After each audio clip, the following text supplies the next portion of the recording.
ಯಾವಾಗ T V ನೈನಲ್ಲಿ ನಿರಂತರವಾಗಿ ಇದಕ್ಕೆ ಸಂಬಂಧಪಟ್ಟಂಗೆ ವರದಿ ಬಂತೋ ಅದಾದ ಮೇಲೆ ಹೋಟೆಲ್ನವರು ಕೂಡ ಎಚ್ಚೆತ್ತುಕೊಂಡ್ರು.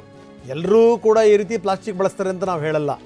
ಯಾರ್ಯಾರು ಪ್ಲಾಸ್ಟಿಕ್ ಬಳಸ್ತಾ ಇದ್ರು ಅಲ್ಲಿ ಅವ್ರಿಗೆ ಕಾಟನ್ ಬಟ್ಟೆನ ಬಳಸ್ತಾ ಇದ್ದಾರೆ, ಬಾಳೆ ಎಲೆಯನ್ನು ಬಳಸ್ತಾ ಇದ್ದಾರೆ. ನಾನು ಹೇಳ್ತೀನಿ, ಜವಾಬ್ದಾರಿ ಇರುವಂಥ ಯಾವ ಹೋಟೆಲ್ ಮಾಲೀಕನೂ ಕೂಡ ಈ ರೀತಿ ಪ್ಲಾಸ್ಟಿಕ್ ಗಿಚ್ಚಿಕ್ ಬಳಸಲ್ಲ. ಇಡ್ಲಿ ತಯಾರು ಮಾಡ್ಲಿಕ್ಕೆ ಪ್ಲಾಸ್ಟಿಕ್ಕನ್ನು ಹಾಳೆ ಹಾಕ್ತಾರೆ ಅಂತಂದ್ರೆ ಏನ್ರಿ ಅರ್ಥ ಇದು? ಹೋಳಿಗೆಗಳಿಗೆ ಮಾಡ್ಬೇಕಾದ್ರೆ ನೋಡಿದ್ದೀವಿ ನಾವು ಕೂಡ. ಯಾಕಂದರೆ ಆ ಮೇಲ್ಭಾಗದ ಪದರಿದೆಯಲ್ಲ, ಅದು ಮೊದಲೇ ಏನು ಅಂತಂದರೆ ಇತ್ತೀಚಿನ ದಿನಗಳಲ್ಲಿ ಗೋಧಿನಲ್ಲಿ ಮಾಡ್ತಾರೆ, ಅದು ಪಕ್ಕ ಮೈದಾ ಹಿಟ್ಟಲ್ಲಿ ಮಾಡ್ತಾಯಿದ್ರು. ತೆಳ್ಳಗೆ ಬರಬೇಕು ಅನ್ನೋ ಕಾರಣಕ್ಕೋಸ್ಕರ ಅದ್ರಲ್ಲಿ ಮಾಡ್ತಾಯಿದ್ರು. ಆದರೆ ತೀರಾ ಇಡ್ಲಿಗೆ ಏನು ಕರ್ಮ ನೋಡಿ ಇದು. ಬನ್ನಿ, ನಮ್ಮ ಪ್ರತಿನಿಧಿ ಶಾಂತಮೂರ್ತಿ ಒಂದು ಪ್ರತ್ಯಕ್ಷ ವರದಿ ಕೊಟ್ಟಿದ್ದಾರೆ, ನೋಡೋಣ.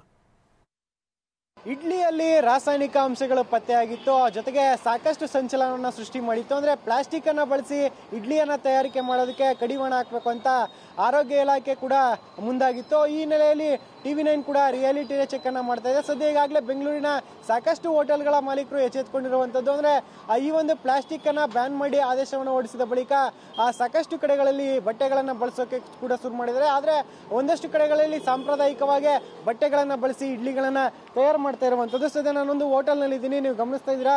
ಇಲ್ಲಿ ಸಾಂಪ್ರದಾಯಿಕ ಪದ್ಧತಿಯಲ್ಲೇ ಅಂದರೆ ಬಟ್ಟೆಯನ್ನು ಬಳಸ್ಕೊಂಡು ಆ ಇಡ್ಲಿಯನ್ನು ತಯಾರು ಮಾಡ್ತಾ ಇದ್ದಾರೆ. ಅಂದರೆ ಯಾವುದೇ ರೀತಿಯ ಒಂದು ಪ್ಲಾಸ್ಟಿಕ್ಕನ್ನು ಬಳಕೆ ಮಾಡದೆ ಆ ಬಟ್ಟೆಗಳನ್ನು ಹಾಕಿ ಅದರ ಮೂಲಕ ಇಡ್ಲಿಯನ್ನು ತಯಾರು ಮಾಡ್ತಾ ಇದ್ದಾರೆ. ಇದು ರುಚಿಯಾಗಿ ಜೊತೆಗೆ ಆರೋಗ್ಯಕ್ಕೂ ಕೂಡ ಪೂರಕವಾಗಿರುತ್ತೆ ಅಂತ ಈ ರೀತಿಯ ಮಾದರಿಯನ್ನು ಅನುಸರಣೆ ಮಾಡ್ತಾ ಇದ್ದಾರೆ. ಮತ್ತಷ್ಟು ಕಡೆಗಳಲ್ಲಿ ಆ ಪ್ಲಾಸ್ಟಿಕ್ಕನ್ನು ಬಳಕೆ ಮಾಡ್ತಿದ್ರು, ಅವರು ಕೂಡ ಈಗ ಜಾಗೃತಿಯನ್ನು ಹೊಂದುವಂಥ ಕೆಲಸವನ್ನು ಮಾಡ್ತಾ ಇದ್ದಾರೆ. ಸದ್ಯ ನನ್ನ ಜೊತೆ ಹೋಟೆಲ್ನ ಮಾಲೀಕರು ಕೂಡ ಇದ್ದಾರೆ, ಮಾತಾಡಿಸುವ ಪ್ರಯತ್ನವನ್ನು ಮಾಡ್ತೀನಿ. ಸರ್, ಈಗ ಪ್ಲಾಸ್ಟಿಕ್ಕಿಂದ ಕ್ಯಾನ್ಸರ್ ಬರುತ್ತೆ ಅಂತ ಏನೋ ಸಾಕಷ್ಟು ಒಂದು ಟೆಸ್ಟಿಂಗಿಂದ ಕೂಡ ವರದಿ ಬಂದಿತ್ತು, ಜೊತೆಗೆ ಸರ್ಕಾರ ಕೂಡ ಗಮನ ಹರಿಸಿತ್ತು ಇದ್ರ ಬಗ್ಗೆ.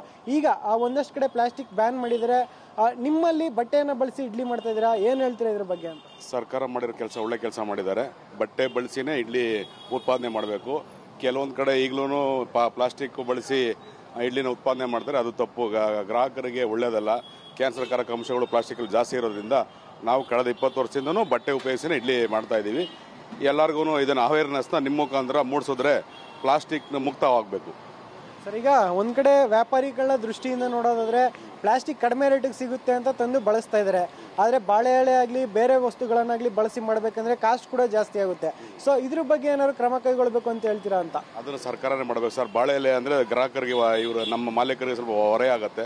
ಪ್ಲಾಸ್ಟಿಕ್ ಕಮ್ಮಿ ರೇಟಲ್ಲಿ ಸಿಗುತ್ತೆ ಅಂತ ಎಲ್ಲರೂ ಉಪಯೋಗಿಸ್ತಾ ಇದ್ದಾರೆ. ಅದಕ್ಕೇನಾದರೂ ಸರ್ಕಾರ ಆಲ್ಟರ್ನೇಟಿವ್ ಏನಾದ್ರು ಮಾಡಿದ್ರೆ ಬಟ್ಟೆನೇ ಒಳ್ಳೇದು, ಉತ್ತಮ. ಇನ್ನು ಸರ್ಕಾರ ಬಿಟ್ಟಿದ್ದು, ಸರ್ಕಾರ ಏನು ಮಾಡ್ತಾರೆ ಅದರ ಮೇಲೆ ತೀರ್ಮಾನ ತಗೋಬೇಕಾಗುತ್ತೆ. ಇದಿಷ್ಟು ಹೋಟೆಲ್ ಮಾಲೀಕರ ಮಾತು. ಕ್ಯಾಮರಾ ಪರ್ಸನ್ ರವಿಕುಮಾರ್ ಜೊತೆ ಶಾಂತಮೂರ್ತಿ, TV9 ಬೆಂಗಳೂರು.